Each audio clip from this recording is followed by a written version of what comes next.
COVID-19 belum usai, dan kini dunia digegerkan dengan varian baru virus corona yang dinamakan Omicron. Varian ini pertama kali terdeteksi di Afrika dan telah menyebar ke berbagai negara. Merespon hal ini, Organisasi Kesehatan Dunia atau WHO melakukan pertemuan darurat Jumat kemarin dan langsung memasukkan Omicron dalam kategori kewaspadaan tertinggi atau variant of concern. There's a lot of work that is ongoing in South Africa and in other countries to better characterize the variant itself in terms of transmissibility, in terms of severity, and any impact on our countermeasures like the use of diagnostics, therapeutics, or vaccines. So far, there's little information, but those studies are underway, so we need researchers to have the time to carry those out.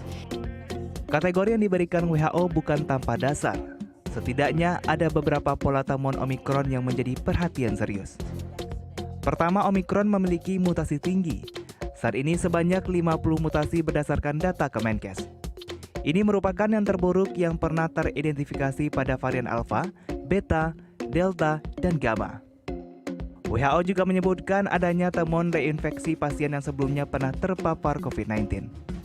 Lalu ada indikasi Omicron memiliki transmisi atau penularan lebih cepat.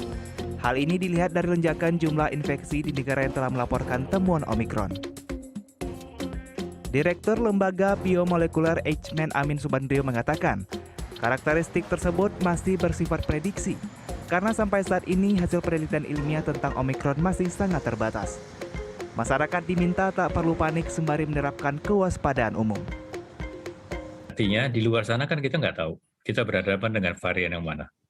Ya, jadi pakai masker, menjaga jarak, cuci tangan, menghindari kerumunan, kemudian menghindari meminimalisasi pergerakan manusia, itu akan sangat membatasi ruang gerak virus varian apapun.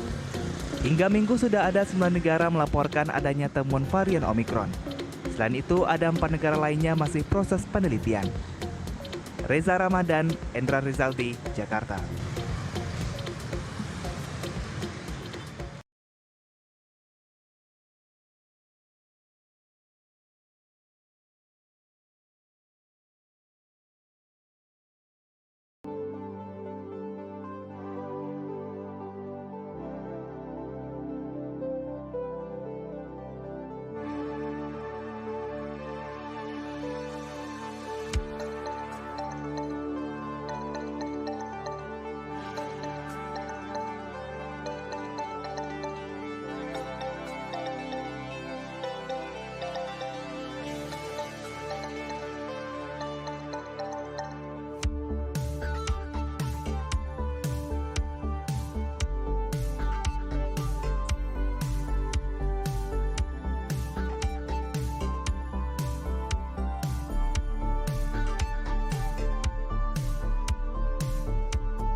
Hai geng sehat, sekarang ini kita lagi sering banget dengar berita tentang Omicron.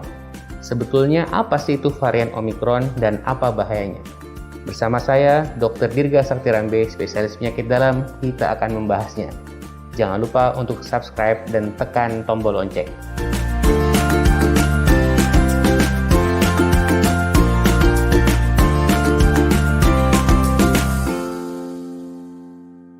Jadi varian Omicron merupakan salah satu varian dari virus SARS-CoV type 2 penyebab COVID-19. Varian ini istimewa sekali. Kenapa? Karena satu, jumlah mutasinya sangat banyak. Yang kedua, kemampuan menularkannya sangat tinggi. Dan data awal menunjukkan efektivitas vaksin dan obat itu menurun dengan varian Omicron ini. Kita sudah punya pengalaman buruk ya dengan varian Delta di Indonesia pada bulan Juni, bulan Juli. Data awal menunjukkan memang varian Omicron ini lebih tidak parah ya, atau lebih kurang parah dibandingkan dengan varian Delta. Namun, kita tidak boleh menganggap remeh. Kenapa? Karena laju penularannya lebih tinggi.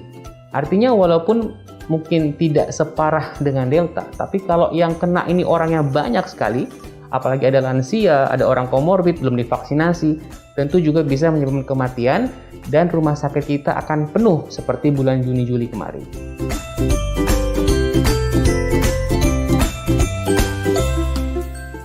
Mutasi virus akan melahirkan berbagai macam varian. Namun tidak semua varian ini berbahaya. Ada beberapa varian yang mendapatkan perhatian secara khusus. Ada Alpha, ada Delta, dan sekarang kita mengenal Omicron. Sangat mungkin setelah Omicron ini akan muncul berbagai varian virus yang baru lagi. Karena memang secara alamiah virus itu akan terus bermutasi. Oleh karena itu, kita tidak boleh menurunkan kewaspadaan. Tetap menerapkan protokol kesehatan secara disiplin dan vaksinasi lengkap.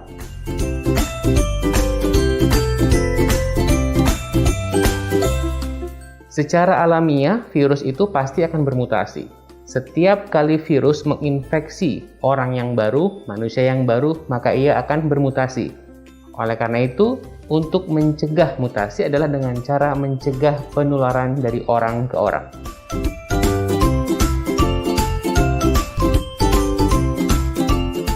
Varian Omicron pertama kali terdeteksi di negara Afrika Selatan, kemudian dengan cepat menyebar ke berbagai belahan dunia, dan saat ini banyak sekali negara termasuk Indonesia yang telah melaporkan kasus Omicron.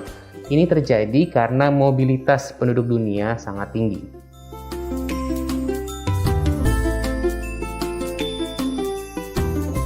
Karena mayoritas kasus Omicron ini berasal dari luar negeri, maka yang pertama kita harus betul-betul memperketat kedatangan orang-orang dari luar negeri. Satu. Yang kedua, sebetulnya apapun variannya termasuk Omicron, cara pencegahannya sama, ada 3.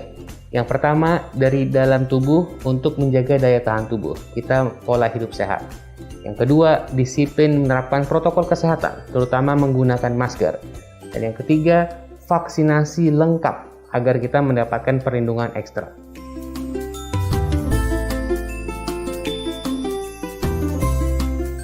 Sebetulnya sampai saat ini tidak ada satupun gejala yang khas Omicron. Artinya orang-orang dengan penyakit yang terinfeksi Omicron ini itu juga bisa mengalami gejala seperti penyakit COVID pada umumnya. Namun demikian memang beberapa penelitian menunjukkan orang dengan Omicron mayoritas mengeluhkan gejala lemas ya atau kurang fit, kemudian nyeri tenggorokan. Nah, tapi memang tidak semuanya mengalami gejala klasik COVID seperti demam, batuk, dan sesak.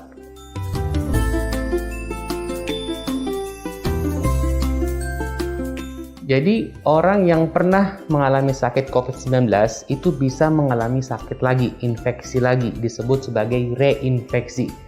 Nah, dengan Omicron ini ternyata penelitian menunjukkan kemungkinan orang yang pernah sakit COVID untuk mengalami sakit COVID kembali yang kedua kalinya itu lebih tinggi risikonya dengan varian Omicron.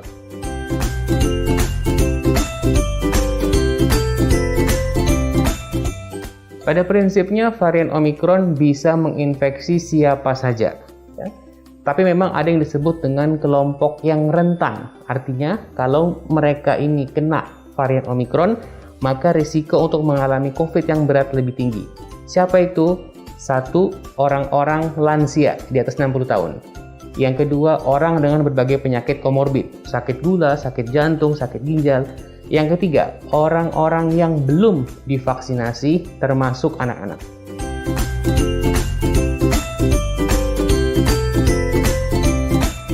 Berbagai data awal menunjukkan memang efektivitas berbagai vaksin ini menurun dengan adanya varian Omicron. Namun demikian, di Indonesia sampai saat ini seluruh produk vaksin COVID yang kita gunakan masih terbukti efektif untuk mencegah COVID yang berat termasuk kematian akibat COVID, termasuk pada situasi Omicron sekarang ini.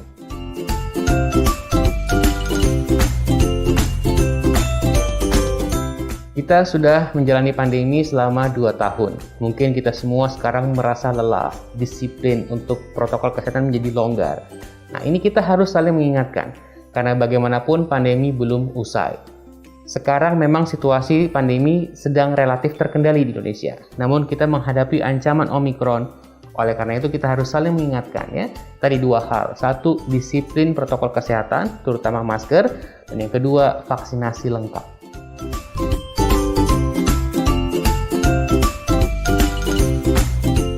Kita tahu bahwa mayoritas kasus Omikron di Indonesia itu datang dari luar negeri, disebut sebagai PPLN, pelaku perjalanan luar negeri. Sedangkan kasus yang transmisi lokal di masyarakat itu jumlahnya sangat sedikit. Oleh karena itu memang kita harus mengetatkan kedatangan. Artinya orang-orang yang dari luar negeri mesti kita karantina ya, dan kita harus memastikan mereka patuh untuk aturan karantina tersebut. Demikian pembahasan kita tentang varian Omikron. Kesimpulannya, kita tidak boleh menganggap remeh varian Omikron ini, tetap disiplin protokol kesehatan dan vaksinasi. Silakan share ke teman-teman yang lain agar lebih bermanfaat.